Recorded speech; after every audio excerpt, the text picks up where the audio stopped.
Muslim University, Professor Muhammad Asim Siddiqui, sir. He is a professor of English in the Department of English, Aligarh Muslim University, Aligarh. He worked, I will say that his doctoral thesis is on American novelist Mark Twain.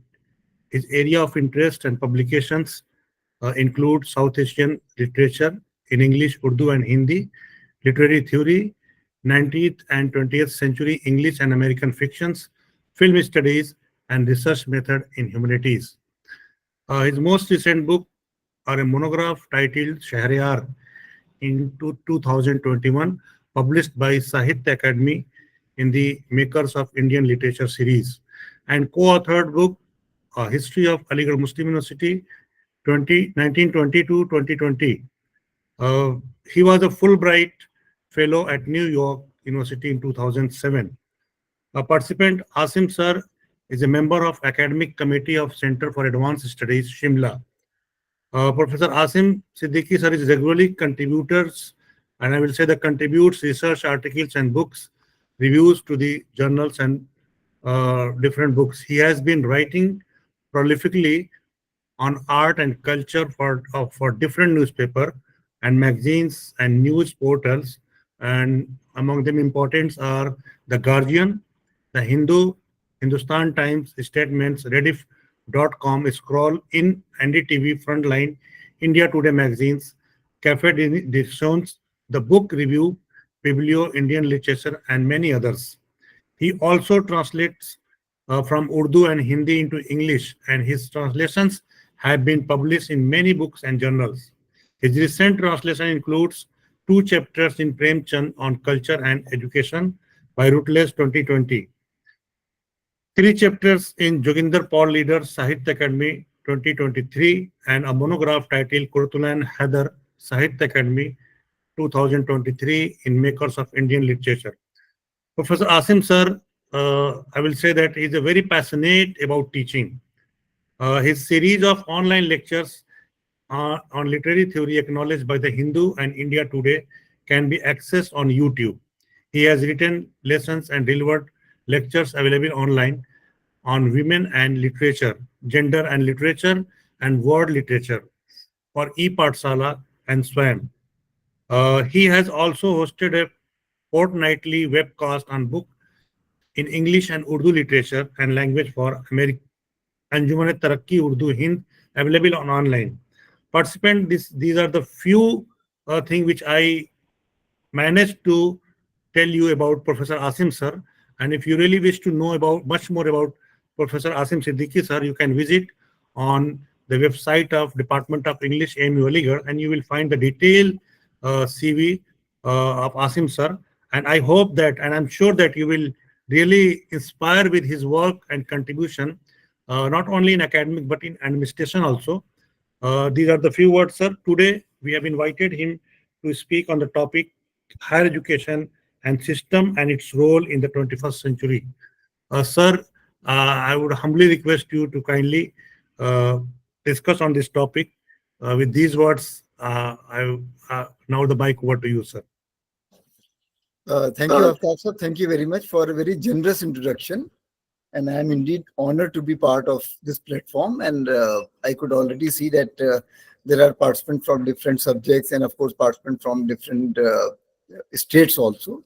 Yes, sir, sure. This is such an interesting platform where you could see the entire diversity of the country. The entire diversity of the country probably on one platform.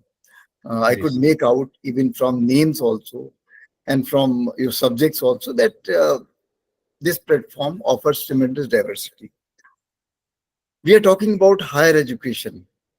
And of course, as somebody who has been associated with different things, say at the level of planning and at the level of study, I would like to just speak about higher education from a particular vantage point. That is the vantage point, my own vantage point where I am working and what has been my experience and how I can offer some practical tips from my own experience.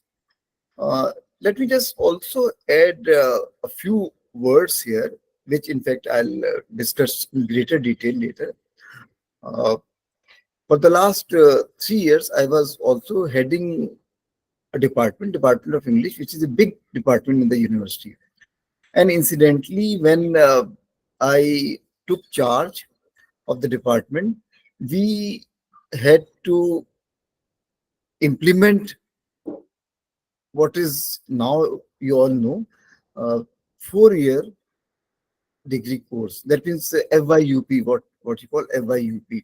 So because this was something very important, and this was also something very interesting. So I had some first-hand experience with the introduction of FYUP, which is a very important ingredient of National Education Policy in 2020. So I'll be talking about that experience, and I hope to share some practical tips also with you. Of course, when we discuss certain subjects on this platform, the discussion can be very theoretical also, but how the discussion can also offer some kind of practical tips, that will be my endeavor in the later part of this particular uh, presentation. So let us just deal with some very basic terms. When we use actually the word higher education, what is meant by higher education? And how are we related to higher education? And then what are the requirements, of course, of higher education? And when we are talking about higher education, of course, we are talking about higher education in an Indian context. So what does it imply in our own context?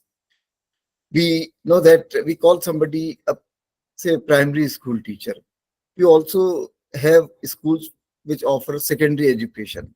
So that means higher education is something a notch above primary education and, of course, secondary education. We know that when our children go to school, then we say that primary education is a must in our country. Then secondary education, you say that somebody who is studying in class 11, 12. So basically, higher education refers to all those courses where a certificate or degree is given, and usually undergraduate and postgraduate courses, research, these are all important aspects of higher education.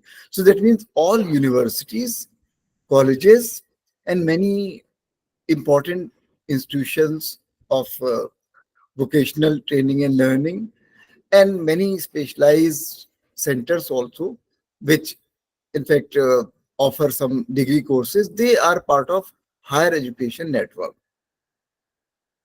The word is also used in American context, higher education. The word is also used in uh, British context also, and often another word which is used for higher education is tertiary education. That is primary education, secondary education, and tertiary education. In other words, we are talking about higher education, which is a kind of tertiary education. Usually, the number of students who join schools is much more than the number of students who are in higher education, because by the time students reach uh, higher higher secondary classes, you'll find that many drop out, many go to different streams. So higher education is left with relatively a smaller number of students. So this is what is understood by the expression higher education. Now, a few things more about higher education. When we are talking about higher education in our own context, that means in India, that means we are talking about higher education in terms of our own needs as a people of an independent country, as people of a democracy, as people of a very diverse country, as people of a secular country. So we are talking about higher education in a very different context also. There are some interesting words also which are often used when we are talking about higher education, that higher education actually must take into account what is called the question of equity, the question of justice, the question of equality. So that means these are all important words which are used when we are talking about higher education. And especially And of course, the word diversity, the word inclusion, and the word equity. These three words actually become the most important words when we talk about higher education in our own context. Equity, diversity, and inclusion. Now, what is meant by equity when we talk about higher education? And what is meant by diversity and what is meant by inclusion? The word equity actually refers to a kind of level playing field, or in other words, equity refers to a particular system where it is realized that everyone does not have the same kind of socio-economic background. Everyone does not have the same kind of socio-economic advantages. Some people may have some kind of privilege, and some people may have some kind of disadvantage to begin with. So that means when we talk about the concept of equity in education, and take one simple example, when you are teaching some students in a class, suppose I am teaching English to some students in a class, a student has come from Sherwood, or a student has come from St. Joseph, or a student has come from Doon School, and suppose he joined university and I am teaching. And another student has come from a village in district Devariya or village in any city. So obviously these two are studying in the same class, but they don't actually have the same kind of background. Similarly, two persons may come from very different kind of social background. So the concept of equity means that we must understand differences, and similarly, we should provide for education accordingly. That's why you see that in education policies also, uh, sometimes in universities also, you have some kind of positive discrimination also for some students. So the concept of equity is very different from the concept of equality.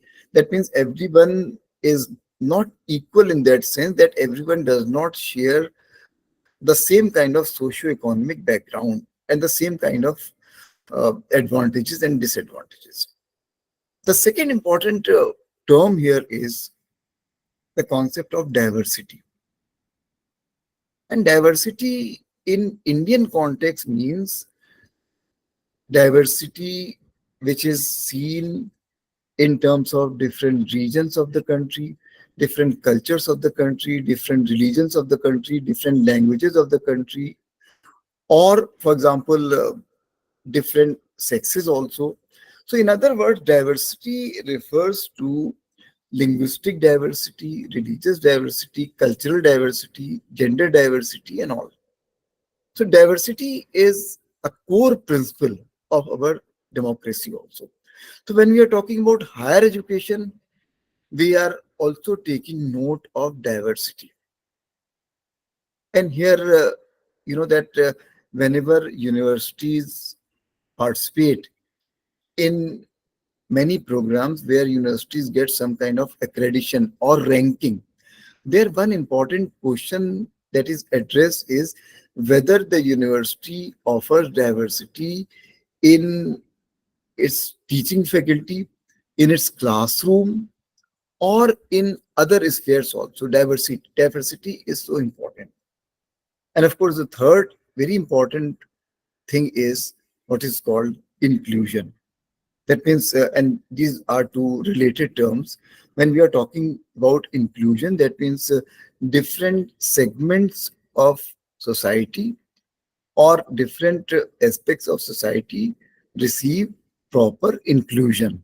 That means a good university or a good classroom will be one where you'll have diversity and you have inclusion. The very word actually university is very interesting, which is the closest word to university, universe. That means university offers something very, very big. University offers something very, very big.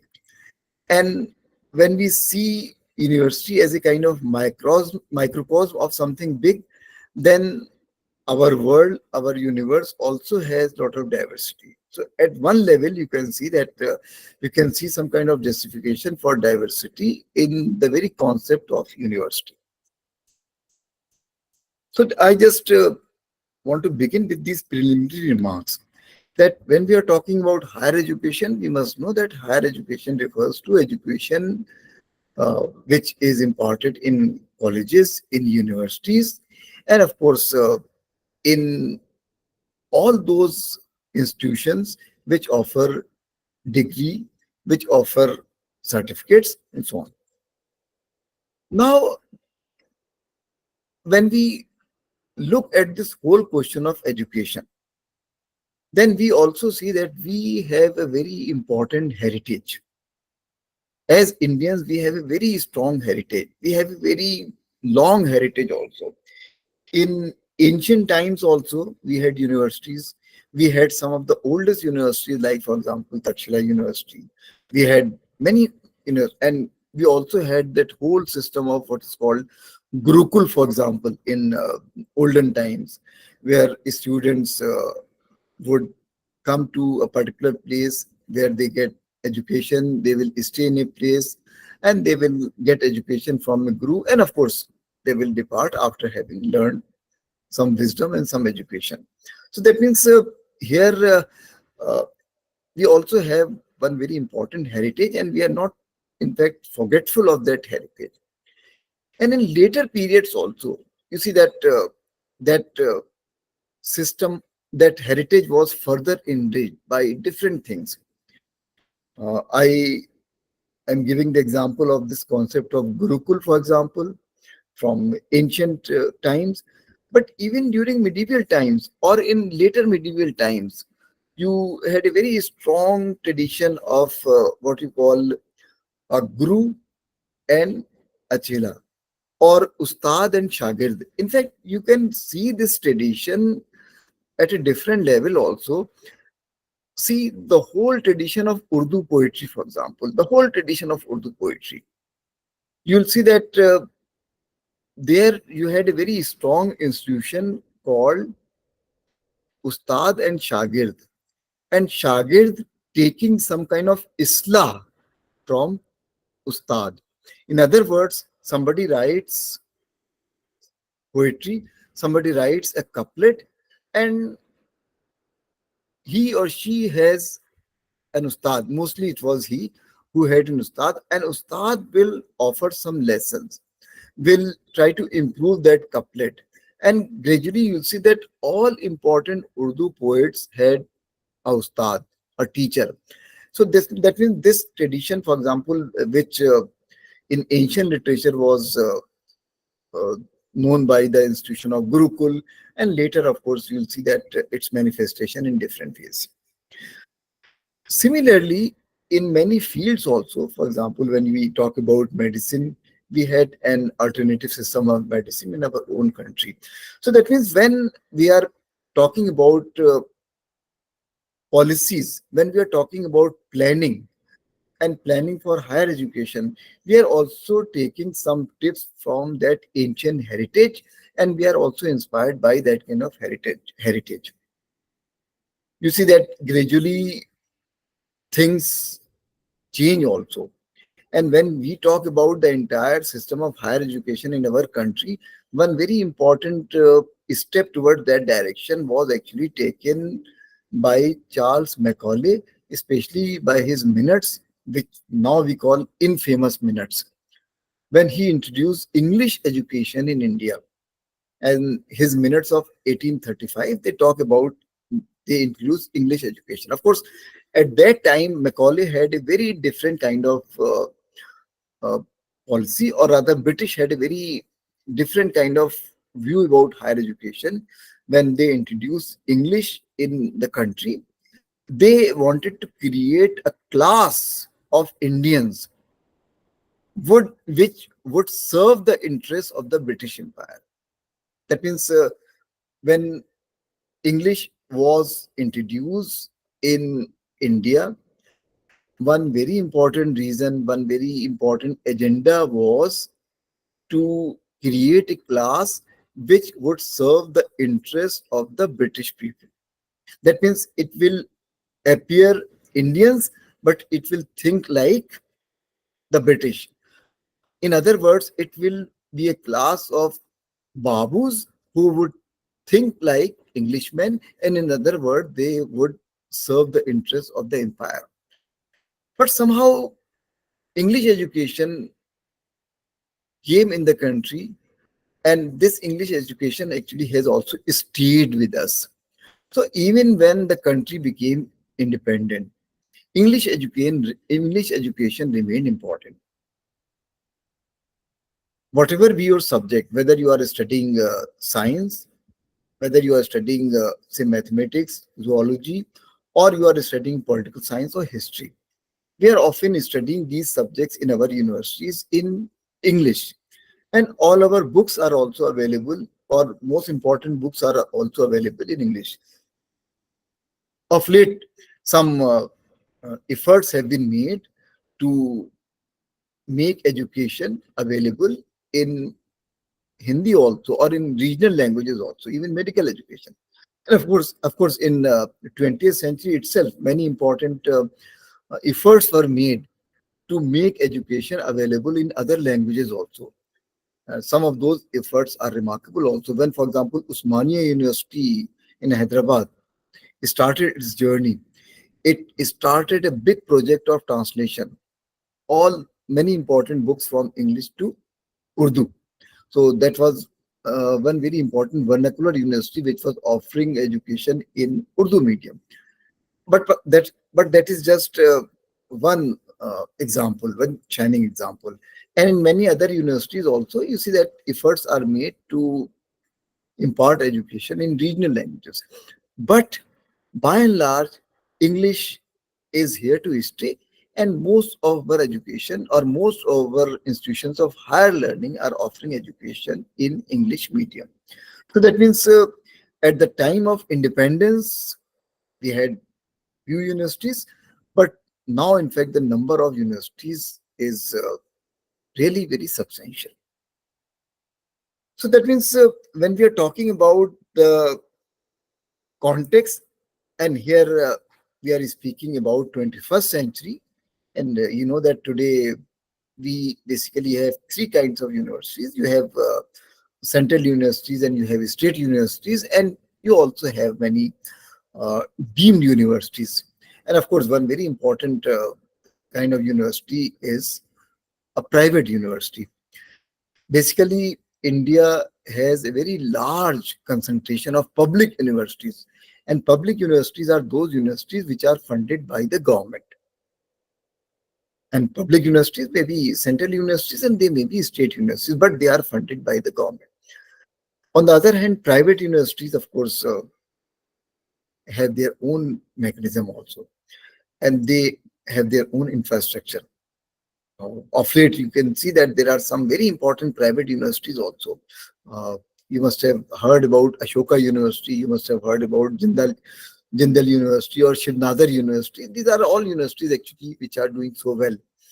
Uh, Today, if you want to work in Ashoka University, in most cases you will have uh, the faculty members in Ashoka University who actually have done their PhD from outside India. So that means they offer a kind of quality education, but usually education in public universities is a lot cheaper. It is accessible to everyone as compared to, for example, a university like Ashoka University or Shivnadar University, which are considered very elitist universities, and where education is reserved only for very privileged few. So that means this is presently the scene in the country. You have central universities, more than 50 central universities, and of course, state universities, and of course, many deemed universities, and also many private universities. Now, one another interesting thing here is you can have, say, a multidisciplinary university, and you can also have a stand-alone university. That means of one subject also. For example, you have many institutions of national importance, for example, which focus on one subject. Say, for example, IITs or IIMs or NITs. On the other hand, they focus on only engineering, for example, or management. If there are other subjects, then those other subjects have a very negligible presence. IITs, for example, do have English, IITs do have philosophy, but basically IITs concentrate on uh, engineering. Similarly, you also have many law universities also, National Law University, and initially they were known as national law schools. You have many, for example, at Nalsar, Hyderabad, or National Law University, Bangalore, for example, or at Patna, or at Calcutta, and at so many places, or Bhopal, or Lucknow, more than about 20. They specialize actually in the education of law. Again, these are all standalone institutions. We are talking about universities which are also multidisciplinary in nature. That means, for example, Aligarh Muslim University, or Banaras Hindu University, or Delhi University, right? So these are universities actually which offer education in different subjects. In different subjects. Now, this point is important because one very influential thing in the last few years is, say, National Education Policy 2020, which is an extremely important document as far as the view and vision of education is concerned in our country. So there in national in this particular thing, that means National Education Policy 2020, one very important vision of this uh, policy is that we should be thinking about multidisciplinary universities. That means by the year 2040, we must have universities, we must have this idea of multidisciplinary university. And what is the philosophy behind it? What is the idea behind it? The idea behind it that we are talking about different disciplines. हम बहुत से subjects के बारे में बात करते हैं आज की डेट में. जो सब्जेक्ट्स का आप डिवीजन करते हैं, कहते हैं साहब कोई फिजिक्स पढ़ रहा है, कोई केमिस्ट्री पढ़ रहा है, कोई एजुकेशन पढ़ रहा है, कोई उसमें. लेकिन जब हम ये सारे सब्जेक्ट्स पढ़ते हैं और इसका बहुत नीट डिवीजन है, जब आप कहते हैं फिजिक्स, तो इसका मतलब ये है कि जो केमिस्ट्री, तो केमिस्ट्री एक अलग सब्जेक्ट है और हिस्ट्री बिल्कुल अलग सब्जेक्ट है. तो यहाँ पर एक जो आइडिया ये है कि कहीं ना कहीं ये जो बाउंड्रीज हैं सब्जेक्ट्स की, ये उतनी क्लियर कट नहीं है, बल्कि ये बाउंड्रीज जो हैं इससे कुछ नुकसान होता है. और कभी कभी जो एक सब्जेक्ट से दूसरे सब्जेक्ट में जो पर्सपेक्टिव मिलता है, या इंसाइट मिलती है, या रोशनी मिलती है, हम अपने आप को उससे डिनाई करते हैं. That's why one very important insight which we can have from the national education policy is that we should be thinking about multidisciplinarity. Multidisciplinarity. अब यहाँ पर मैं आपको एक एग्जाम्पल देकर इस चीज को समझाता हूँ. आज की डेट में when we use the word arts, when we use the word art, we have a special meaning of the word art. आपसे पूछे जाए आर्ट क्या है, आप कहेंगे आर्ट या तो ये है कि भाई जो ड्राइंग है उसको कहेंगे आर्ट, पेंटिंग है उसको आर्ट. और ज्यादा आप आगे बढ़ेंगे, आप कहेंगे हाँ भाई photography is also an art. और ज्यादा आप आगे बढ़ेंगे, आप कहेंगे हाँ से film is also an art. लेकिन यहाँ पर जो ये जो डेफिनेशन है आर्ट की या साइंस की, ये हमेशा ये all these definitions have not been the same always. That means there are different definitions of even subjects also. When we go back to ancient period, for example, Greek period, then at that time, art had a different connotation altogether. यानी कि art at that time meant tragedy, comedy, music, dance, poetry, history and astronomy. यानी कि art में क्या क्या चीजें आ गई? Art में आ गई tragedy, comedy, music, dance, history and even astronomy. ये पुरानी डेफिनेशन आर्ट की थी। उसमें एस्ट्रोनॉमी भी शामिल है और उसमें हिस्ट्री भी शामिल है। अब अगर आप बाद में देखें 19वीं सेंचुरी तक आते आते, तो सोशल साइंसेस अपने आप में that becomes a subject and art is taken over by liberal arts, and science becomes an entirely different subject. That means there are three very important divisions: arts, social sciences, and sciences. Art, social sciences, and sciences. That means social sciences are close to sciences in following certain empirical methods, but do not follow lab methods. That's why they are closer to art. But art, for example, follows its own ideas, and art would become something like film, something like music, something like drawing, and even literature. So that means a subject does not have a very stable kind of identity, and astronomy would become part of sciences. So that means when we are talking about one subject, we see that its boundaries do not remain the same always. They always change. So when our policy makers, and of course, they include intellectuals, they include professors and all, when they talk about this idea of education, then one very important belief, one core belief is that they are talking about the idea of multidisciplinarity. And that means there are different subjects, and the boundaries between these different subjects are not very clear cut. And so something can be learned from a subject.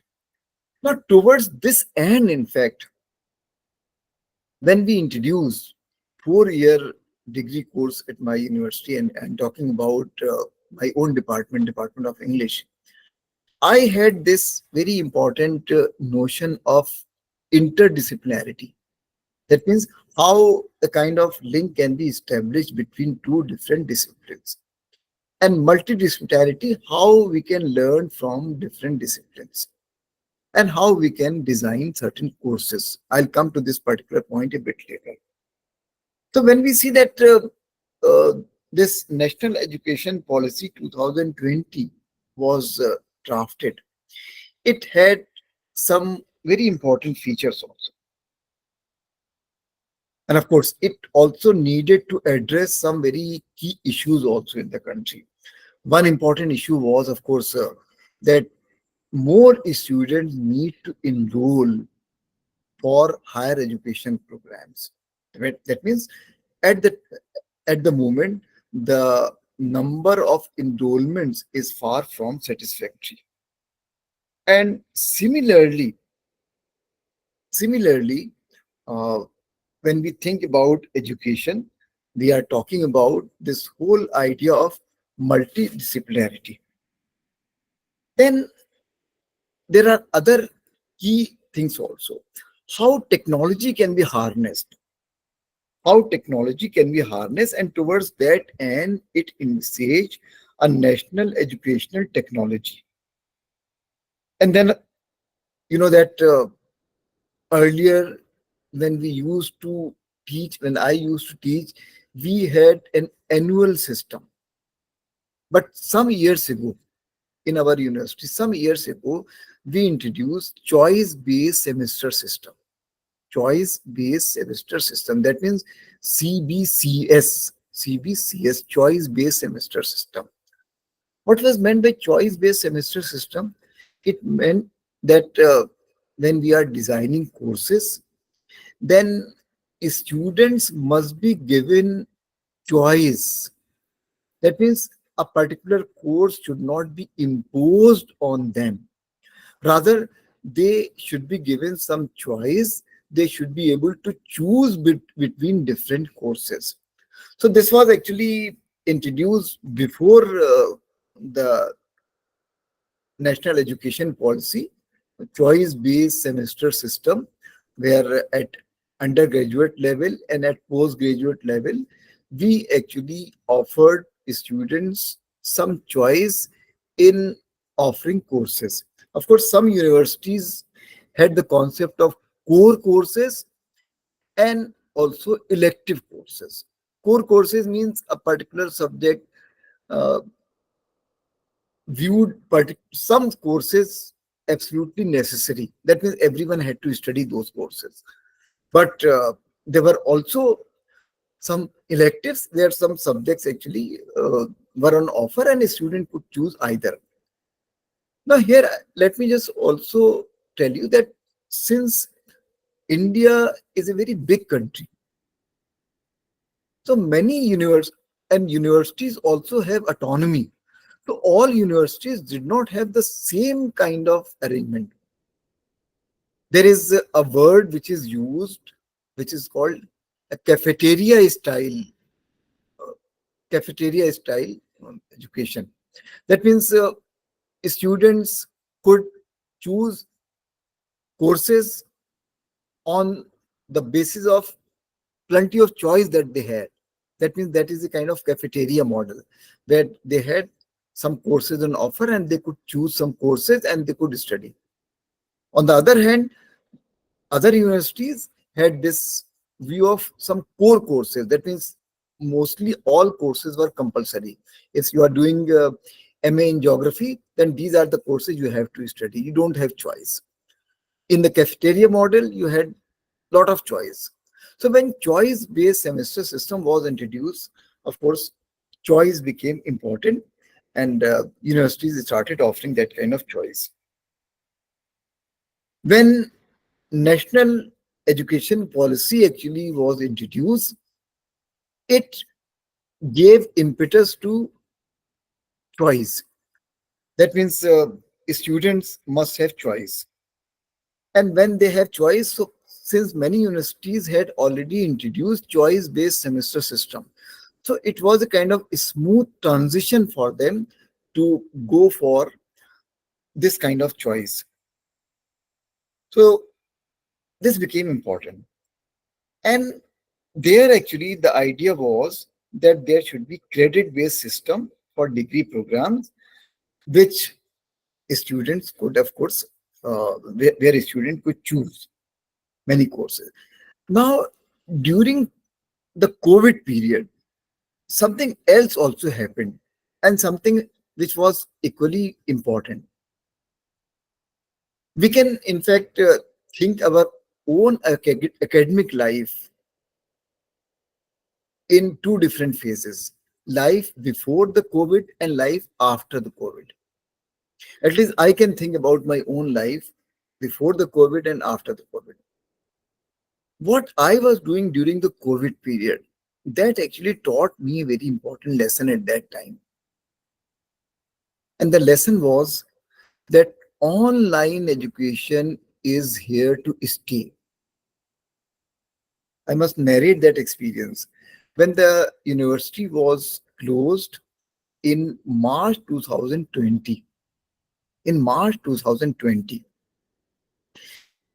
now we were in the midst of a session. The students were there. Then suddenly university closed.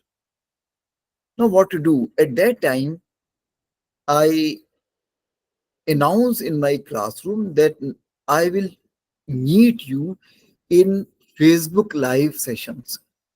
Many students were on Facebook and I was also on Facebook. So I said that I'll meet you on Facebook and we'll have a class on Facebook live. But then when I uh, came back home, I had grown up children also, and my son was very technology savvy. So he said, no, Facebook Live is not a good option. Think about Zoom. And Zoom had just begun at that time, Zoom. And I'm very happy to say that I was probably either the first person or at least one of the few persons in my university who started actually classes on Zoom, and in the last week of March 2020 itself. And these Zoom classes, and at that time actually I had lot of time, and lot of time actually to study, and of course address those students. Students also did not have any timetable at that time, because uh, gradually people were actually learning the use of technology. So those sessions started. I started teaching those classes with, in all seriousness. And the lesson that I learned at that time was, it was not only my students actually who were sitting in those classes, it was also some of my students who had left the university. Some of them were doing jobs in Saudi Arabia or in other places in the country. They had started joining those sessions, and every day there were more than 80 participants in those sessions. And later, actually, when COVID period ended, I look back at those lectures. All those lectures were recorded, and I was very happy to note that all those lectures were pretty structured. All these lectures were on literary theory. So I put those lectures on YouTube, and all those lectures are available. And I am happy to say that Hindu did a story on those lectures, and one story was done by India Today magazine. They did a feature, Online Boom, and they actually used a photograph from that session, from one of those online sessions, on in their story, and they covered those lectures. And and I can say with some distinction sometimes, uh, and I can take some pride also from this fact, that I delivered more than 75 lectures. I do not think that any professor in the country delivered as many lectures, and I can bet nobody did. But that taught me a lesson, that online education is here to stay. And those were early days. We were not thinking about online education. It just happened. It was the need of the hour at that time. But I realized that it has come here to stay. And you can yourself see that today when I am addressing you in this session, it is an online session. Since the period of COVID, UGC HRDC, that is the present organization which is organizing this lecture, since 2020, it has had only a few offline sessions. Otherwise all sessions have been online. So this is of course the result of COVID, and this is also the result of those lessons which were learned during COVID. Now, when National Education Policy 2020 was designed, it also thought about what is called National Academic Credit Bank. That means students could earn some credits by being enrolled in their university, but they could also earn some credits by enrolling themselves for some courses which are offered online. For example, Swim platform, and I have delivered actually lectures for Swim also, or ePathshala also. So what does Swim do? There also you see that many courses are available. Teachers are offering those courses, and teachers also are also recording their lectures. Those lectures are available on Swim platform, and a student can enroll himself or herself for a particular course, and he and she can earn some credits. He can do a course online, earn some credits, and that credit can be added to his particular course, and that way the student can, of course, complete his education. So that means here online education taught this very important lesson. COVID taught this very important lesson that a lot of education can be online also. And a lot of education can be done in distant mode also. In and you have, for example, all these centers of distance education. So that means choice-based semester system was already there. And when national education policy talked about multidisciplinarity, it talked about choice, and then that choice was already there in many university programs. But of course, uh, this had to be implemented also. Now, something about this whole experience of FYUP, and if I give examples, you will understand better. When, for example, the university introduced FYUP, and I must also tell you that Aligarh Muslim University was probably the first university in the country to introduce FYUP. I remember as head of the department when I introduced this FYUP, of course, my university introduced, and as head of the department, I followed that order and introduced that. And it was not I actually, it was the whole department. Uh, I just had to sit with colleagues, and they actually designed different syllabi, experienced colleagues from whom I learned a lot. But to my happiness, what I saw was that I met some colleagues from other universities also in different meetings in Delhi.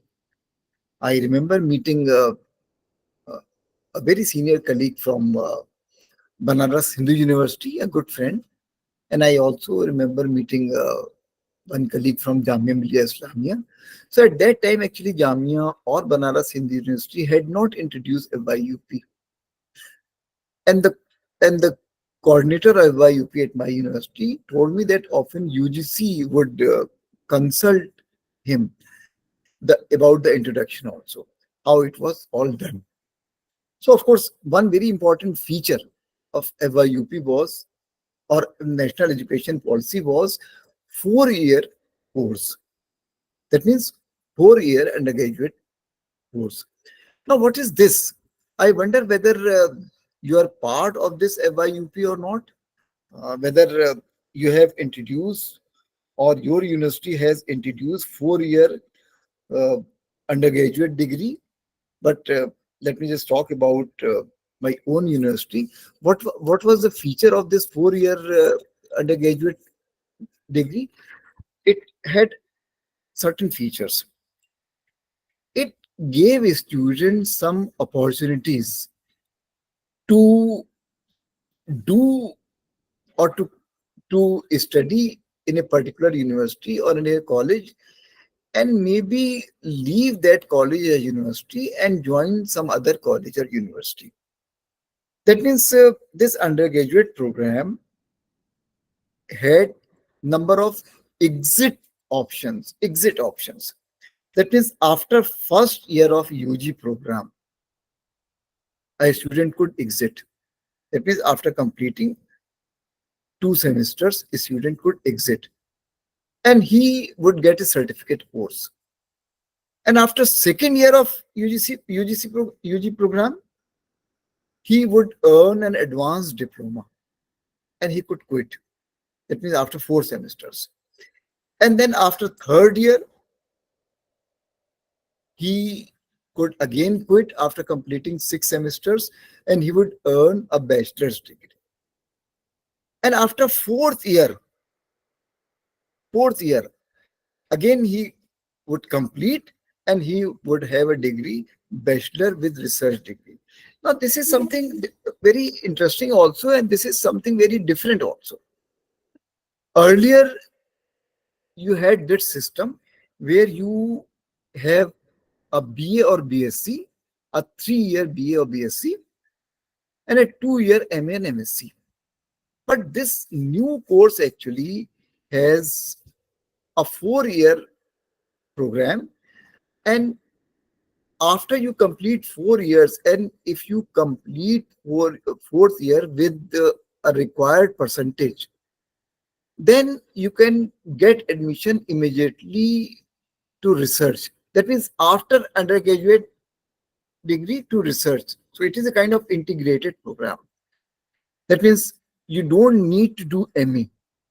Rather, after your after completing this degree course, you get admission to research directly. You can appear for JRF, you can appear for NET, and you can get admission to any university in research program. Of course, at the moment, no decision has been taken about MA.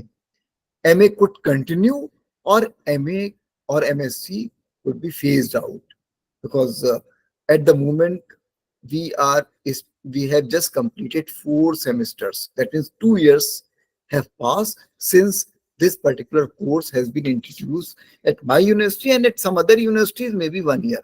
So different universities are at different stages of this FYUP. Now, when we were actually drafting the syllabi, now what was done, and I have a list of some papers also. Suppose today when you think about English literature, and I'm sure many of you must have studied English literature, and you must have a certain idea also about English literature. What is there in English literature? And you see that, okay, English literature means Shakespeare, English literature means Byron, Keats, Shelley, and so on. It's not all. When, for example, we introduce some courses, and here we had this notion of multidisciplinarity. So, for example, what are some courses? One course was on graphic novels, not the traditional novel, but rather novels which use pictures. So, graphic novels was not considered important earlier, but graphic novel is considered very important. And similarly, one very interesting course on health humanities. Health humanities. That means something which is the concern of doctors, but something which is also the concern of literature students. Health humanities. That means here this particular subject sits at the intersection of medical sciences and literature, health humanities. That means what is the relationship between health? What is the relationship between health and literature? And similarly, so of course this has an interdisciplinary nature, this particular subject. Another paper I thought about it. This is literature and human rights. Now, human rights is a subject which is taught in the Department of Political Science. It is a subject which is taught in the departments of social sciences. So what is human rights doing in literature departments? But even here, if you just probe this question a little, the entire movement, for example, called Progressive Writers Movement, which was there in Hindi and Urdu, it was talking about the rights of common people. It was talking about gender.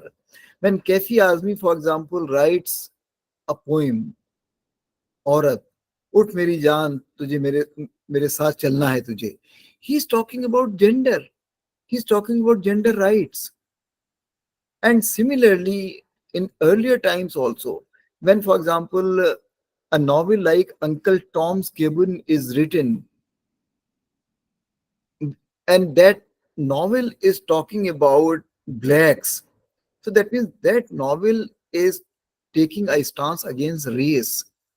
Or similarly, when Kafi Azmi is writing many poems against fascism of Hitler, then he is very close to the concern of many of those activists who raise their voice against fascism.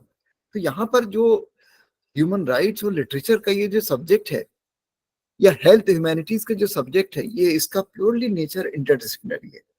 या आज की date में जो बहुत से literature department में film studies का paper होता है, या इसको इस तरह से भी होता है कि फिल्म एंड लिटरेचर. यानी कि जो अगर आप कोई फिल्म देखते हैं तो फिल्म चाहे वो देवदास हो या मुगल आजम हो, तो उसका एक लिटरेरी एस्पेक्ट है। यानी कि जो मुगल आजम जो थी वो बनी थी अ, इम्तियाज अली ताज की नॉवेल पर, फिर उन्होंने ड्रामा लिखा। और for that matter, if you see, for example, a film like Devdas, then Sharad Chand wrote that famous novel Devdas. Or when a filmmaker like Satyajit Ray makes a film, Shatranj Ki Khiladi, that is based on Premchand's novel. Or, for example, uh, many Bengali filmmakers, for example, they have adapted Rabindranath Tagore. So that is and another paper which I must mention, mysticism and literature. Mysticism and literature. Now, mysticism may be a subject in philosophy. Mysticism may be a subject in Islamic studies. But mysticism and literature is also can be a subject. Or folklore studies. Folklore studies. Now, this is something which is not actually, which is not to be found in traditional literature courses. So that means what is the idea here? The idea here is that courses must respond to the notion of multidisciplinarity. They must be interdisciplinary in nature. They must bring together different disciplines. And this whole idea of one particular water tight discipline, यानी एक subject जो बिल्कुल उसकी एक boundary तय है, ये subject कहीं ना कहीं ये जो है इसमें जो नेशनल एजुकेशन पॉलिसी के तहत ये चीज नहीं आती है। अब एक और जो इससे कॉन्सेप्ट जो जुड़ा हुआ है वो बहुत इंपॉर्टेंट है उसमें, जो नेशनल एजुकेशन पॉलिसी में भी है और जो पॉलिसी प्लानर्स के लिए भी बहुत इंपॉर्टेंट है। वो एक्सप्रेशन बेसिकली ये है कि जो होलिस्टिक एजुकेशन का कॉन्सेप्ट है, यानी यानी कि एजुकेशन अपने आप में होलिस्टिक होनी चाहिए। अब यहाँ होलिस्टिक से मतलब क्या है? होलिस्टिक एजुकेशन से, होलिस्टिक एजुकेशन से मतलब ये है कि जो एक स्टूडेंट है उसकी बहुत अलग अलग तरह की जरूरतें होती हैं। यानी कि एक स्टूडेंट की इंटेलेक्चुअल नीड्स भी हैं, लेकिन एक स्टूडेंट की साइकोलॉजिकल नीड्स भी हैं, एक स्टूडेंट की इमोशनल नीड्स भी हैं, एक स्टूडेंट को एक अच्छा इंसान भी बनना है, एक स्टूडेंट को एक अच्छा शहरी भी बनना है। तो ये सारी चीजें जो हैं होलिस्टिक एजुकेशन के दायरे में आती है। यानी कि that concept of education which takes care of all aspects of a student self, his intellectual self, his spiritual self, his emotional self, his psychological self. ये बहुत इंपॉर्टेंट है। अब इसको कैसे देखते हैं हम, आप इसको कि जो क्लासेस में जो स्टूडेंट्स हम प्रोड्यूस कर रहे हैं वो अच्छे शहरी भी बन रहे हैं या नहीं, या वो अच्छे ह्यूमन बींग्स भी बन रहे हैं नहीं, ये भी एक होलिस्टिक एजुकेशन का कॉन्सेप्ट है। अब देखिए इसका कॉन्सेप्ट भी कोई ये नया नहीं है, बहुत पहले से है। यानी कि जो गुरुकुल की परंपरा थी वो भी एक होलिस्टिक एजुकेशन का हिस्सा थी। या जो अगर वेस्टर्न फिलॉसफी में आप जाइए तो मान लीजिए रूसो का जो कॉन्सेप्ट था एजुकेशन का वो भी होलिस्टिक एजुकेशन के बहुत क्लोज था। या और नजदीक आइए अगर, तो रविन्द्रनाथ टैगोर का जो कॉन्सेप्ट था, विश्व भारती यूनिवर्सिटी का जो कॉन्सेप्ट था कि जो एक एजुकेशन है वो नेचर के नजदीक है, स्टूडेंट जो है वो नेचर से भी लर्न कर रहा है, स्टूडेंट जो है is developing empathy also, student is also developing compassion, compassion empathy. ये सारी चीजें जो हैं होलिस्टिक एजुकेशन का पार्ट हैं। आपने वो फिल्म देखी होगी मोहब्बतें, बहुत मशहूर फिल्म है मोहब्बतें। तो वहां पर बल्कि जो कभी कभी फिल्म सिनेमा से बहुत अच्छे एग्जाम्पल सामने आते हैं। अभी जो थोड़ी देर पहले हम बात कर रहे थे जो एक इक्विटी की concept of equity in education, तो अगर आप दो फिल्मों का एग्जाम्पल लें हम, एक अभी जो आई थी 12th फेल और एक जो पुरानी फिल्म जो है मोहब्बतें, अभी जो 20-22 साल पुरानी, इन दोनों के एग्जाम्पल इस कॉन्सेप्ट को समझाने के लिए मैं करता हूँ। या ये जो तीसरी फिल्म थी तारे जमीन पर, इन तीनों से हम कुछ एग्जाम्पल ले सकते हैं जो न्यू एजुकेशन पॉलिसी में भी है, नेशनल एजुकेशन पॉलिसी में भी है। मोहब्बतें के अंदर आप देख रहे हैं उसके अंदर कि एक अमिताभ बच्चन का जो एक कैरेक्टर है बहुत डिसिप्लिनेरियन, और उसका देखिए उसका, उनकी जो कॉलेज है उसका नाम भी गुरुकुल है, गुरुकुल है। तो कहीं ना कहीं वो वहां पर भी एक बोर्डिंग का कॉन्सेप्ट है, स्टूडेंट आए हैं रहे। लेकिन वहां भी जो शाहरुख खान आते हैं वो म्यूजिक सिखाने लगते हैं, और उनसे पूछा जाता है कि भाई आप इससे म्यूजिक से क्या फायदा होगा। उन्हें कुछ नहीं, स्टूडेंट्स की जो है दिन भर थक जाते हैं तो उनकी कुछ तबीयत बहल जाएगी, अच्छा लगेगा उन्हें। तो कहने का मतलब ये कि सारी एजुकेशन जो है यूटिलिटेरियन नहीं है। All education is not utilitarian. अगर सारी एजुकेशन यूटिलिटेरियन हो, यानी कि सारी एजुकेशन को यूटिलिटी के दायरे में बांध के देखा जाए, तब तो फिर लिटरेचर की कोई यूटिलिटी नहीं है, पोइट्री की कोई यूटिलिटी नहीं है, उस तरह से म्यूजिक की कोई यूटिलिटी नहीं है। यानी कि जो एक कॉन्सेप्ट था जो बेंथम का, Bentham was a very important British philosopher. He is known for his philosophy of utilitarianism. तो उनके लिए तो बस यूटिलिटेरियनिज्म का ये था कि भाई जिस चीज की यूटिलिटी नहीं है उसकी कोई अहमियत नहीं है। यानी कि उनके नजदीक तो चिड़िया जो है उसकी कोई यूटिलिटी नहीं, ठीक है चाहे आप उसको भून के खा लीजिए, बस ठीक है, ये यूटिलिटी है उसकी। तो अब ये यूटिलिटेरियन का जो कॉन्सेप्ट, इसका कॉन्सेप्ट है, तो एक्चुअली लिटरेचर जो है वो पूरे उस कॉन्सेप्ट के खिलाफ है। बल्कि जो आप में से कुछ स्टूडेंट जो हैं यहाँ पर शायद उन्होंने थोड़ा बहुत जरूर पढ़ा होगा वर्ड्सवर्थ को या कीट्स को। तो ये पूरी जो रोमांटिक पोएट्री थी, ये एक तरह से जो यूटिलिटेरियनिज्म का आइडिया था उसके खिलाफ एक रिवोल्ट थी कि भाई हर चीज यूटिलिटेरियन नहीं है। कुछ चीजें जो हैं जो एक आपकी स्पिरिट के लिए भी होती हैं। एक राम वृक्ष बेनीपुरी का एक बहुत मशहूर ऐसे था, there was a very beautiful essay by Ram Vriksh Benipuri which I read in my intermediate class. Gehun Banam Gulab, Gehun Banam Gulab, that means gehun is symbolic of materialistic things, materialistic world, something जो हमारी भौतिक जरूरतें हैं, and gulab is symbolic of our spiritual needs, यानी कि जो हमारी जो सांस्कृतिक जो जरूरतें हैं और जो हमारी जो है जो दूसरी जरूरतें, यानी कि हाँ, सिर्फ इंसान जो है वो गेहूं नहीं, उसको गुलाब भी चाहिए। So that is holistic education, और जो रविन्द्रनाथ टैगोर यहाँ भी जो है उसके अंदर, और कुछ हद तक जो आईआईटीज के अंदर जो ये कॉन्सेप्ट था कि students must study literature also, they must study philosophy also. So this idea is actually close to holistic education. लेकिन जब से जो education was compartmentalised in very strict disciplines, that student of chemistry cannot study history, or student of music cannot study mathematics।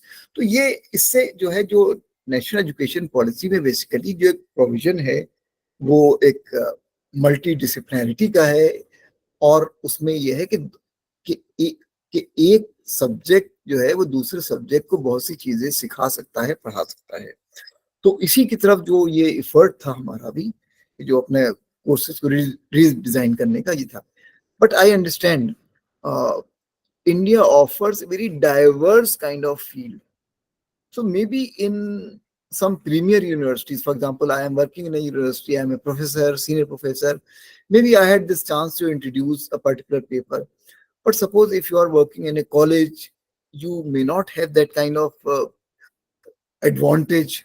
But of course, universities have that kind of advantage, universities have that kind of autonomy, so they can possibly design some such courses. And one very important thing about this whole endeavor is that our course outcomes must be very, very clear. There is something called terminal behaviour. That means जब कोई student कोई course join करता है तो join करने के बाद के वक्त उसकी एक जो एक प्रोग्रेस होगी और एक जो टर्मिनल बिहेवियर उसका होगा, यानी कि जो कोर्स का जो आउटकम है कंप्लीट करने के बाद वो कितना सीखेगा, क्या सीखेगा, हमें इसके बारे में क्लैरिटी एक होनी चाहिए। तो जो कोर्स डिजाइन करने में ये बहुत जरूरी है कि ये तो स्टूडेंट शुरू जिस वक्त कर रहा है तो उसको इतना पता है, और जब वो कोर्स खत्म करेगा तब उसको इतना पता चलेगा जो ये चीजें जानेगा। तो ये एक इसका पॉलिसी का भी जैसे एक जो हिस्सा है कि आपके जो कोर्स आउटकम है वो बहुत क्लियर होना चाहिए। इसके अलावा जो अगर हम कुछ और चीजें देखें हम जो एनईपी के अंदर, तो उसमें एक चीज ये भी है कि भाई आपके पास इंटरनेशनल स्टूडेंट्स भी आए, और बेसिकली एक और भी चीज है कि आप स्टूडेंट्स को जॉब मार्केट के लिए भी तैयार कीजिए। यहाँ पे थोड़ा सा ये एक डिबेटेबल पॉइंट है, क्या यूनिवर्सिटीज जो हैं वो मार्केट को जहन में रखकर कोर्सेज बनाएं, या यूनिवर्सिटीज कहीं ना कहीं मार्केट को थोड़ा सा क्रिटिकली देखते हुए स्टूडेंट के अंदर क्रिटिकल फैकल्टी पैदा करें, ताकि वो जो मार्केट की जो बहुत सी जो डिमांड्स है उसको क्वेश्चन भी कर सके। ये जाहिर है डिबेटेबल पॉइंट है उसमें, लेकिन बहरहाल उसमें जो एक बहुत इंपॉर्टेंट चीज ये है कि seeking collaboration with foreign universities, attracting international students, और जो स्टूडेंट और फैकल्टी की एक्सचेंजेस हैं बाहर के फैकल्टी से वो उसको पूरा किया जाए। आज की डेट में देखिए पॉसिबल भी है, even when you are in a college you can have a kind of online session, online event, and you can invite for example a foreign speaker.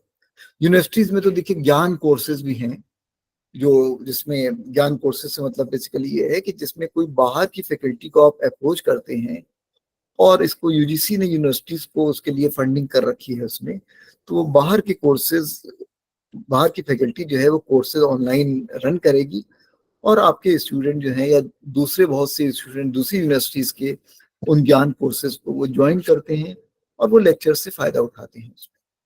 तो और इसी तरह से जो जिस तरह से आपका स्वयं पे जिस तरह के कोर्सेज हैं, तो ये ज्ञान कोर्सेज भी उसी की एक तरह की कड़ी है इसमें, और लेकिन उसमें एक तरह का एक जो इंटरनेशनल एक फ्लेवर उसमें जुड़ जाता है।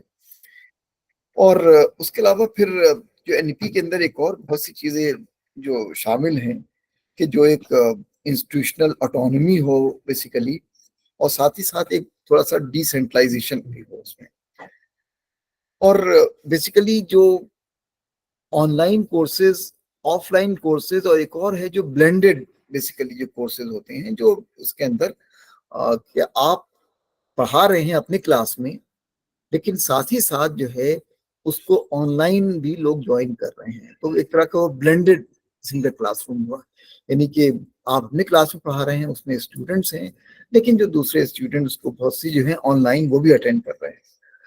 तो देखिए जो ये ऑनलाइन एजुकेशन का कॉन्सेप्ट है ये अपने आप में बहुत इंपॉर्टेंट हिस्सा है इसका।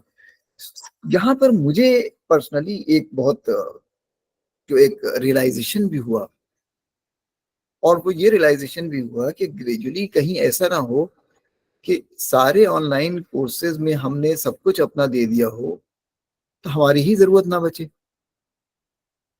हमारी ही जरूरत ना बचे। तो ये भी जैसे एक मूड पॉइंट है। आज मैं अपने वो लेक्चर्स को देखता हूँ तो मुझे लगता है कि मैं अपने रेगुलर क्लासेस में शायद उतना टाइम नहीं दे पाऊँ जितना टाइम मेरे पास उस वक्त था। तो शायद अगर स्टूडेंट उनको सुन ले उन लेक्चर्स को तो उसे मेरे लेक्चर्स की जरूरत ही नहीं है। लेकिन कहीं ना कहीं जो हमारी जो एक टीचर स्टूडेंट का क्लासरूम इंटरेक्शन है, जाहिर है उसकी एक अलग वैल्यू है। तो ये जो सारी चीजें हैं उसमें नेशनल एजुकेशन पॉलिसी में या हायर एजुकेशन में, ये सारी चीजें जो हैं जाहिर है उसके अंदर बहुत से चैलेंजेस भी हैं। एक चैलेंज तो बहुत बड़ा वो है कि ये कंट्री में जैसे जिस तरह की डाइवर्सिटी है, तो वो डाइवर्सिटी क्लासरूम में आ रही नहीं आ रही है। जहाँ एक और चीज बहुत इंपॉर्टेंट जो है वो कि जो स्टूडेंट विद स्पेशल नीड्स, इस पे स्टूडेंट विद स्पेशल नीड्स उनकी जरूरत को जरूर ध्यान में रखना। यानी कि कोई स्टूडेंट जो है वो मान लीजिए सुन नहीं सकता है, या कोई स्टूडेंट जो है मान लीजिए उसको चलने की प्रॉब्लम है, यानी कि जो किसी ना किसी कोई डिसेबिलिटी है, पर्सन विद डिसेबिलिटी, तो there should be some sensitivity towards that student, and there should be some special provisions also. Even in the examinations also, sometimes an extra half an hour is given to a student with special needs. तो ये जो सारी चीजें हैं जो आपकी जो higher education की, और इसका एक नेशनल एजुकेशन पॉलिसी ने जिसको खास तौर से हाईलाइट किया, जो यूनिवर्सिटीज में फॉलो किया, जिसको मैंने जिसकी तरफ इशारा किया, तो मेरा ख्याल है इस में कुछ आपको इंसाइट्स मिली होंगी इसमें। और मैं यहाँ पर इस लेक्चर को यहीं पर रोकता हूँ। अगले 10-15 मिनट हम कुछ डिस्कशन भी कर सकते हैं, या हम आपसे भी कुछ चीजें सुन सकते हैं।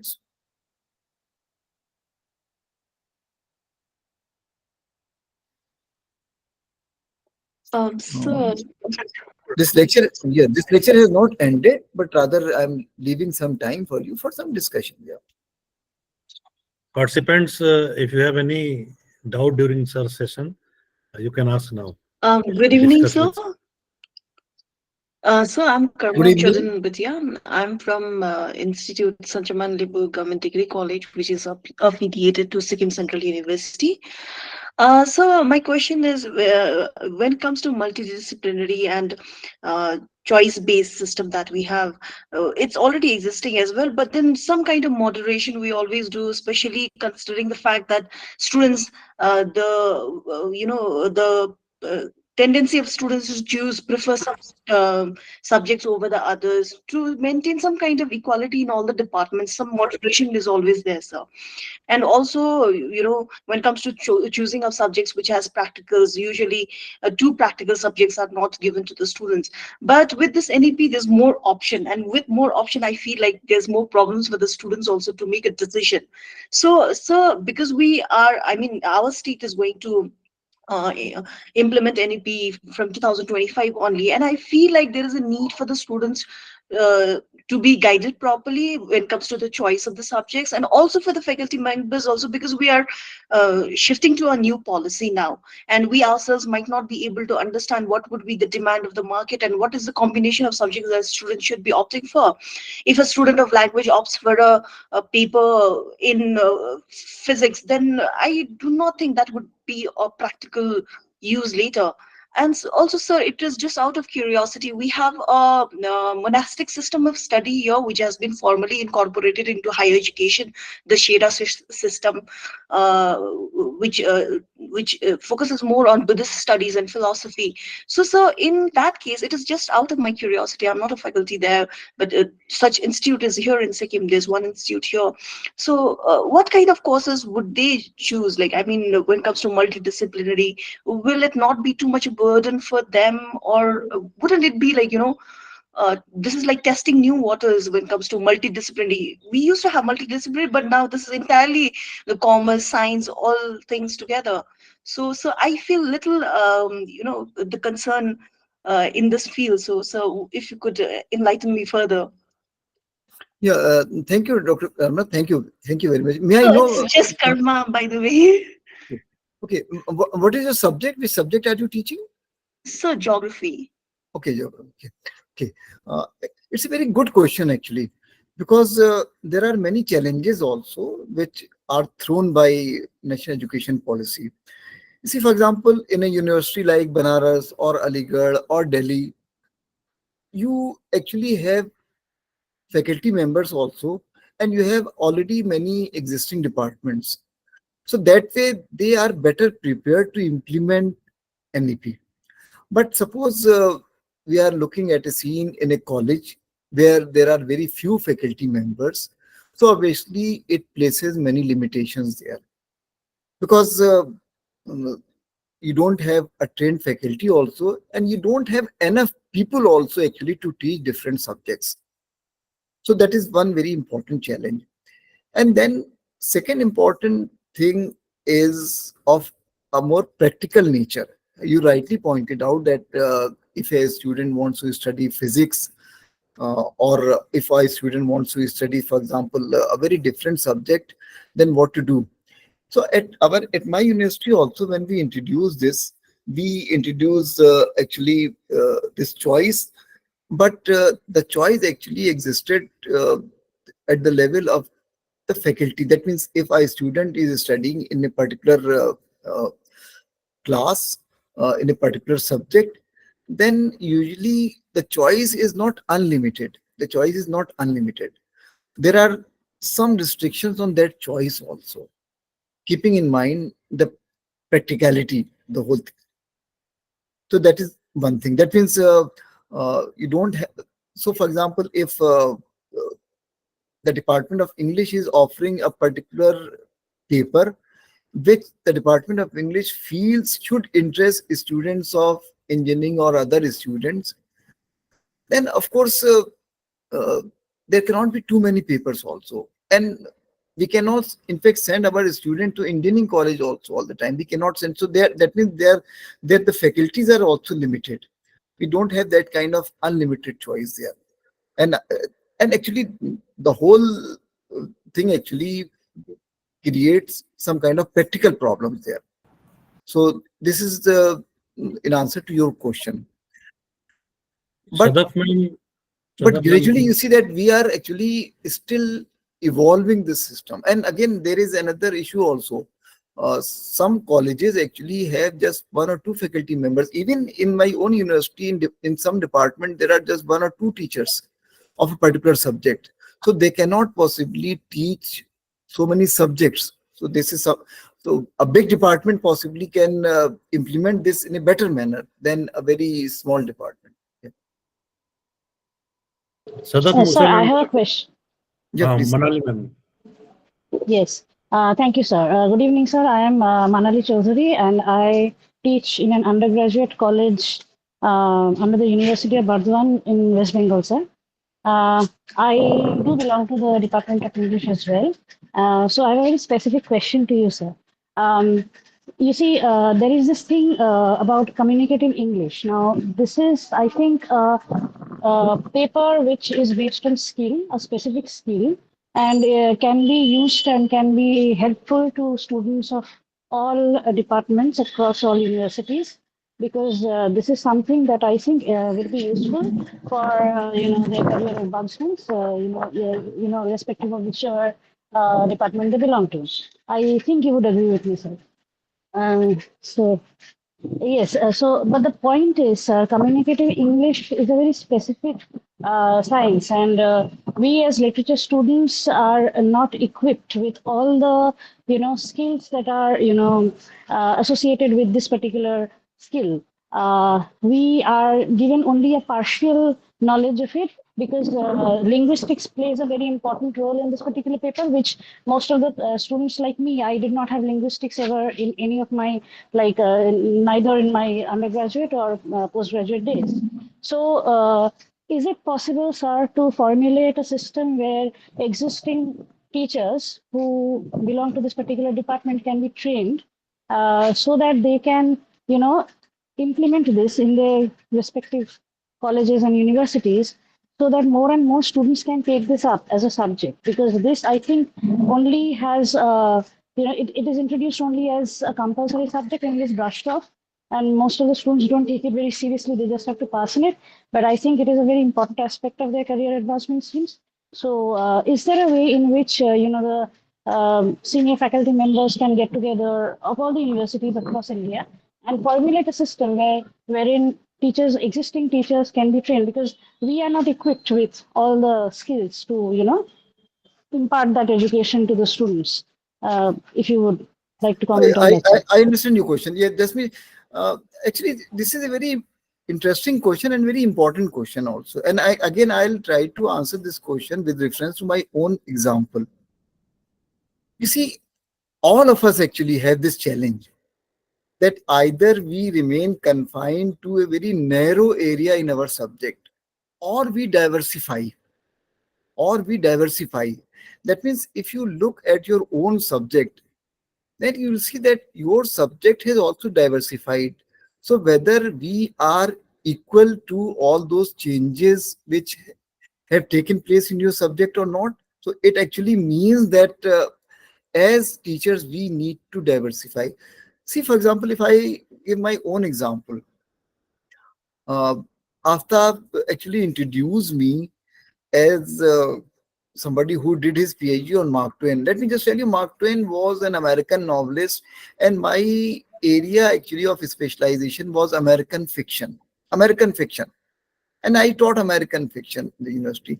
But later, that what happened that one thing or the other, somehow different things actually interested me. And you mentioned communicative English. We have one communicative English program in my department also. So in communicative English, for example, I taught English for electronic media. I taught English for print media, right? And similarly, many subjects in ELT. And then, of course, now I am also teaching one elective paper on film studies. And of course, South Asian literature means Urdu literature and Hindi literature. My lots of papers which I have written, they relate to actually Urdu literature. So that means here, as subject has expanded, so similarly, somehow I try to keep pace with all those changes which actually attended this the nature of the subject. So actually, as teachers now, and especially with new challenges coming up, we have to actually not only update ourselves, we have to diversify our interests also. This is challenge. Since most of you are uh, many decades younger to me, I can tell you that actually this diversification is so important. You must have diverse interests, and you must keep your ears open to different threats in your own subject, how your subject is changing. Thank you. Hello, sir. Thank you, sir. Am I audible? Yes, Haris, you're audible. Greetings from AMU Malappuram Center. Sir, you mentioned two types of selection of courses. One is the coffee shop type of a choice, and Cafeteria, other one is cafeteria. cafeteria. Okay, then. Sorry, sir. And core curriculum. Which one is better for more effective for in Indian context? You see, this, for example, NEP is talking about giving choice. And before that, choice-based semester system also offered choice. So, because already some university, like for example, IFLU or Jawaharlal Nehru University, it had this concept of cafeteria where number of courses were available. But if you're asking my personal view, I would say that a kind of mixture of both. Every subject has a core also. That is what I believe. So, for example, if you meet a student of English literature and you ask him, have you studied Shakespeare? Have you studied Wordsworth? And he says, no, I have not studied Shakespeare. I have not studied Wordsworth. Then somehow you will feel a bit, uh, if not disappointed, you will feel a bit strange also.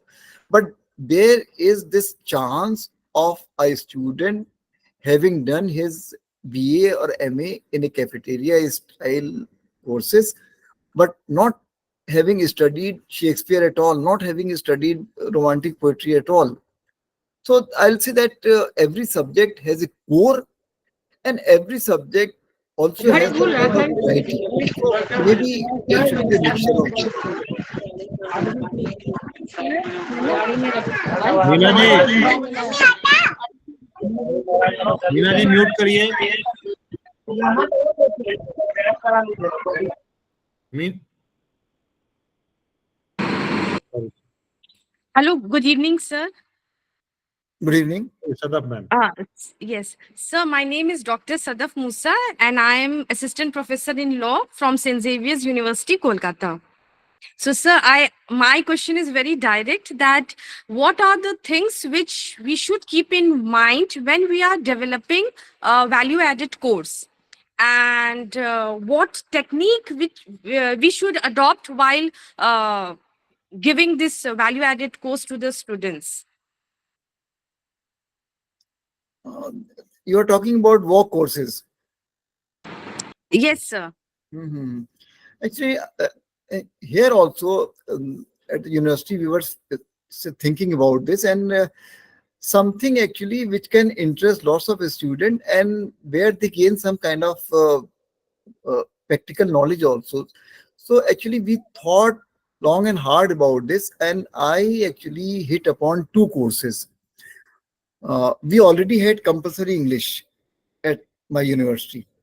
So I thought that why not have two different courses and why not give them choice there also. So towards that end, one particular paper was public speaking and the other paper was noting and drafting.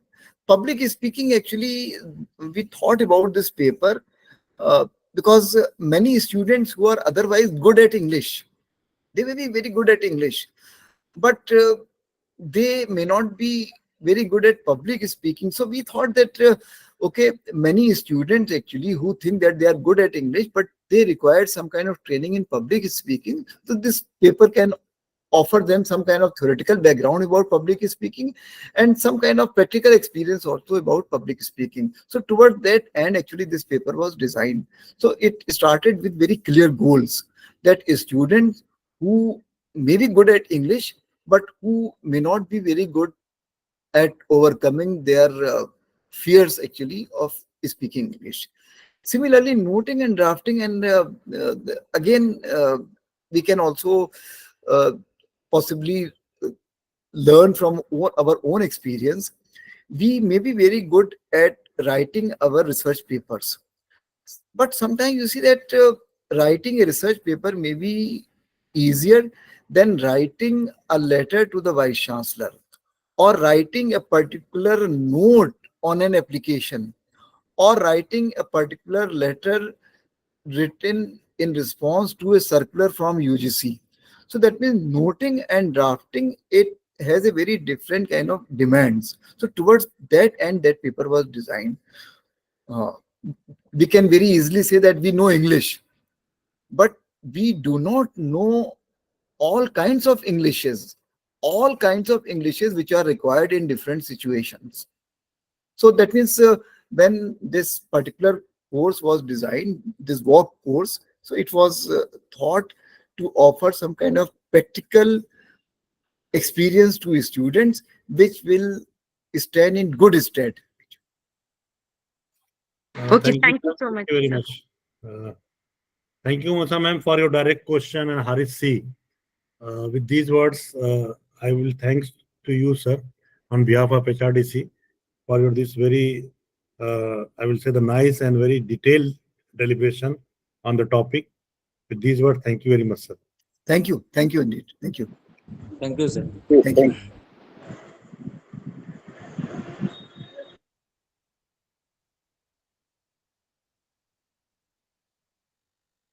Participant, we will join tomorrow for the next session at 3:45. You are requested to be precise while asking question to our resource person, because if you will be precise on asking question or clearing your doubts, I can take more